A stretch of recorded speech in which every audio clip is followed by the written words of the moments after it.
What's up, guys? Welcome back to another classic Think Tank Thursday Parkour Journeys episode. Today we're going to talk about the topic of remembering your natural movement. This is going to be quite an advanced, in-depth mindset re-evaluation and re-positioning. With parkour, we tend to think of it in terms of like a set of skills, and it's very easy to think of it in terms of just a precision jump, a cat leap, a 180, all these different like boxes that we place our movement in.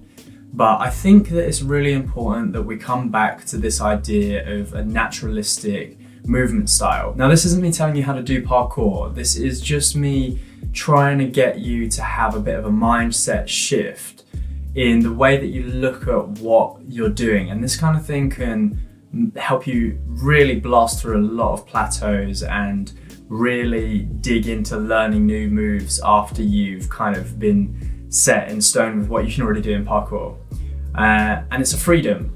It grants you a lot of freedom that you might not realize is possible, because it's really easy to presume that the way that you think about things is the only way that you can think about something, and that it's so obvious, it's so in your face that you are like, well, of course. So the standard ideas of how parkour is it's a sport that has certain movements that you learn, and yes, there's creativity involved, but it's mostly just that you think logically about what you want to do and how you want to do it, and then you logically go through the process of getting your body to do that, right? So whilst this is definitely part of it, it's definitely not the whole picture. So what I've come to realize after 12 years of parkour is that you're not learning techniques.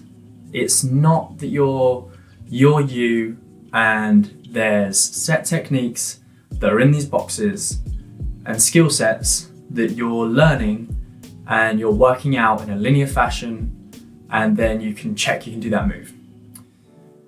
What it is, and just as a thought experiment, go with me for a minute. What it is it's not you're learning how to do something you can't do.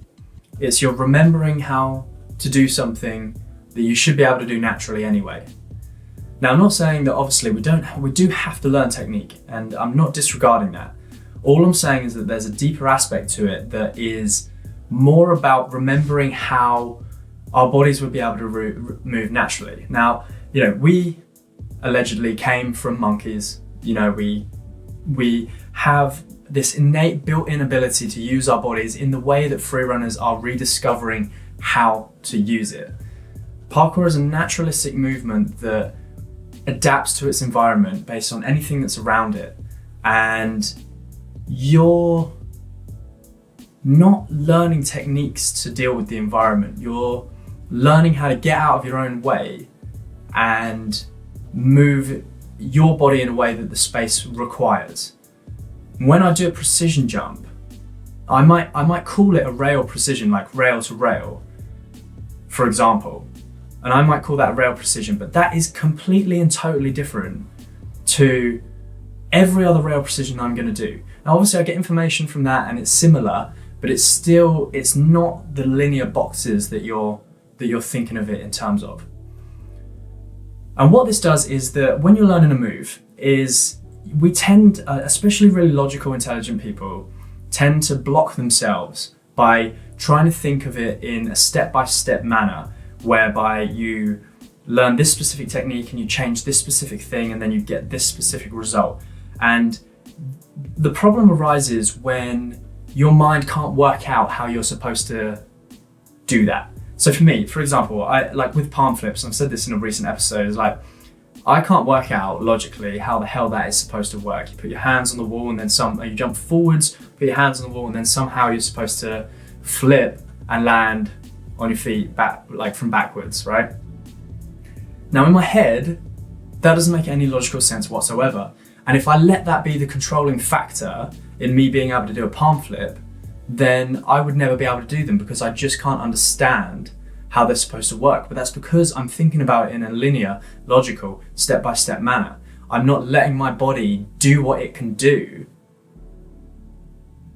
and letting that be the thing that allows me to do it. So when I do a palm flip, I don't think this is how to do this. I get out of my own way. I turn that portion of my mind off that's trying to think about things logically, and I relax into trusting my body. And this is what allows you to do things that you can't put the finger on, like that you can't work out logically. And this is why when you're when you're trying to learn something and you can't work it out and you're like, oh, I just don't understand it, and you will stop yourself and block yourself from doing that because your mind is getting in the way, because you're thinking about it too logically, and you're not allowing your body to do what it's naturally capable of. And you can see from the best free runners of the world what is actually possible, but you can't see how that works based on how you think about it in your mind. And what they're masters of is getting out of their own way and not thinking about it in a logical manner. They're just turning their mind off and allowing their body to do what it can do. They're not trying to talk themselves out of it by thinking that doesn't make sense. And as real as those thoughts feel, you know how tricky the mind can be. It makes things that aren't real seem real.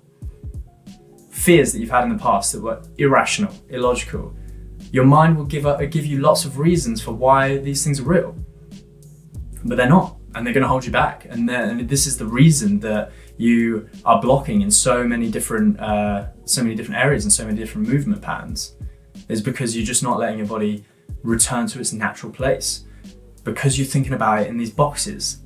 I'm going to do the precision because that's the word for it. I've got this word for this box, but in reality, you put that on.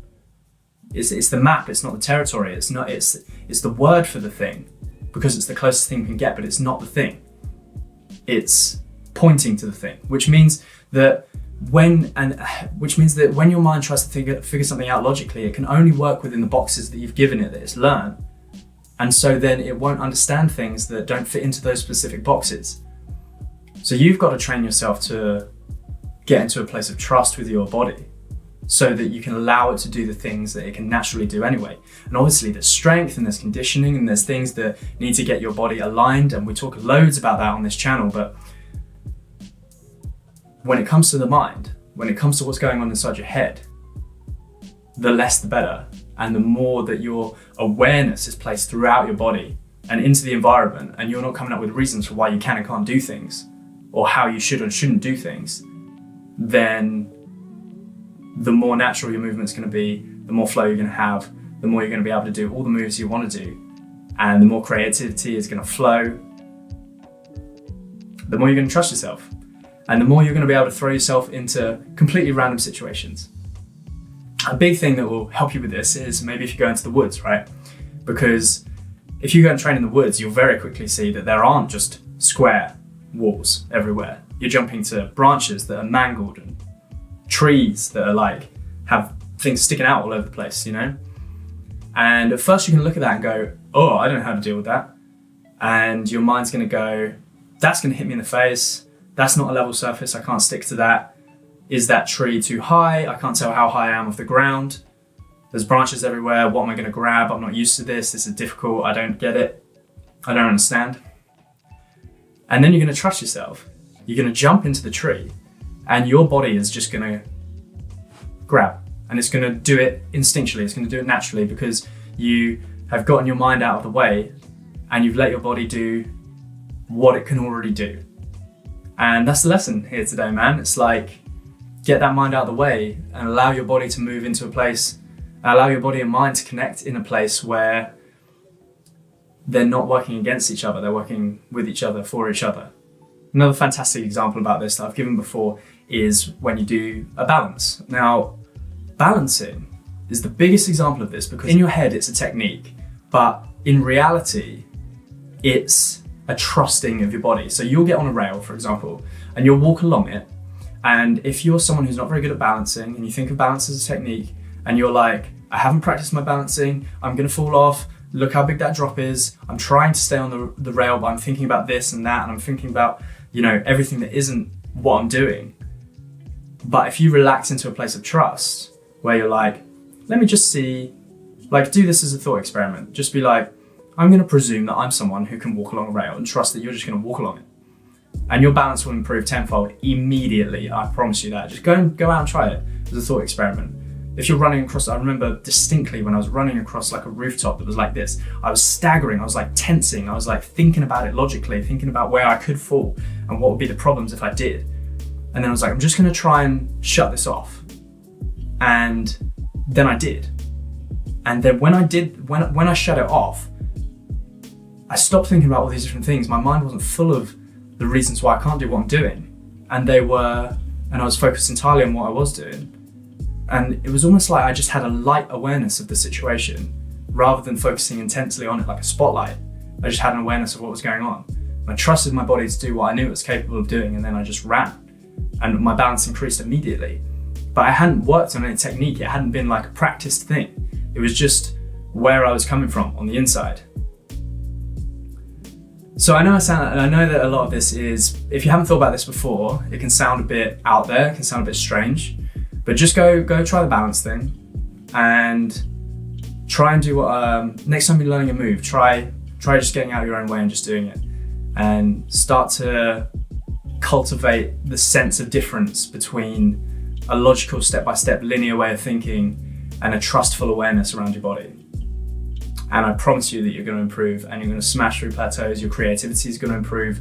All of your movement is going to shoot through the roof, because you're de-boxing the ideas in your mind, and you're getting to a place of trust with yourself, and you're going to flourish, and you're going to enjoy parkour a hell of a lot more as well. And this technique, it's not a technique. It's like it's a way of life. It's something you can apply to every single thing you learn. You know how when you're around those people who can just learn stuff really easily, they pick stuff up really easily, and they don't seem to struggle when they're learning. And that's not just for parkour, it's just with anything. They'll try something new and it's like immediately comes to them. It's because they're not getting in their own way. They're not telling themselves they can't do it. They're just presuming that it's going to go right.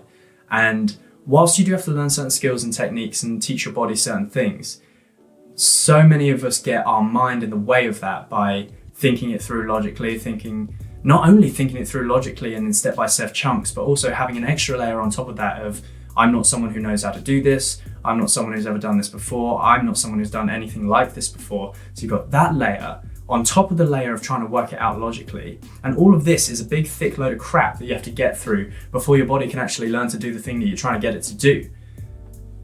So cut that crap and just be here. Drop the ideas about what you think you can and cannot do. Drop the ideas of how you think you're supposed to learn something and what the linear logical steps are, and just have at it. Don't think, just do. All right, guys, I hope you enjoyed this one. I really am glad to have brought this topic to you, because it's something that I really feel quite passionate about and I'm exploring really deeply myself at the moment. And I've had a lot of experience in this, and this is the kind of thing that has made a huge difference to me. Like, one of the main things that's had like the biggest impact on how I move, how I enjoy life, how I experience the world. So I really hope you enjoyed it, and I really hope it wasn't too out there for you. And just as a thought experiment, go and try some of this stuff, have a little look at yourself, have a little look at how you're thinking, and see if you can relax more, trust yourself more, do more, think less, and enjoy. And I will see you next week for vlogs on Tuesdays, where we go around from town to town, meet new people and overcome challenges ourselves, and you get to see that live. And next Thursday for some more Think Tank, parkour journeys, chats, videos. Really hope you enjoyed it. Love every single one of you. Thank you for joining, and I'll see you next week.